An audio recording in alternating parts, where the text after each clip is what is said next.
Price Lord. இந்த நாள்ல ஏசப்பா உங்களுக்கு கொடுத்திருக்க வார்த்தை என்னன்னா, எரேமியா தீர்க்கதரிசியின் புஸ்தகம் 32ஆம் அதிகாரம் வசனம் 27.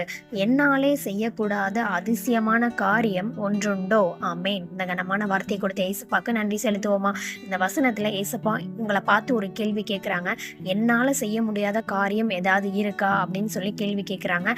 நீங்க என்னென்ன காரியத்துக்காக ஏசப்பா கிட்ட ஜெபிச்சிங்களோ, என்னென்ன தேவைகளுக்காக ஜெபித்தீங்களோ, எந்த காரியத்துக்கு நீங்க ஏசப்பா கிட்ட கண்ணீர் விட்டீங்களோ, அந்த எல்லா காரியத்தையும் ஏசப்பா நான் செய்து முடிப்பேன், நீ கேட்ட விண்ணப்பத்தின்படி நான் செய்வேன்னு சொல்லி இந்த நாளில் ப்ராமிஸ் பண்ணுறாங்க. இனிமேல் நீங்கள் எதை குறிச்சும் கவலைப்பட வேண்டாம். இந்த வார்த்தையை நீங்கள் விசுவாசத்தோடு வச்சு ஜெபிங்க. இந்த வார்த்தை கண்டிப்பாக உங்கள் வாழ்க்கையில் கிரியேட் செய்யும். இந்த வார்த்தையை கொடுத்த ஏசப்பாக்கு நன்றி செலுத்துவோமா? ஏசப்பா அந்த வார்த்தைக்காக நன்றி. இந்த வார்த்தையில் சொல்லியிருக்கிறபடியே ஏசப்பா உங்கள் பிள்ளைகளோட வாழ்க்கையில் இன்றைக்கே ஒரு அற்புதத்தை நீங்கள் கட்டளை இட்டுட்டீங்க. ஸ்தோத்திரம். காத்துக்கொள்ளுங்க, பலப்படுத்துங்க. இயேசுவின் மூலமாக ஜெபிக்கிறேன் நல்ல பிதாவே, ஆமென். நாளைக்கு இன்னொரு பைபிள் வர்ஸோட உங்கள் எல்லாரையும் மீட் பண்ணுறேன்.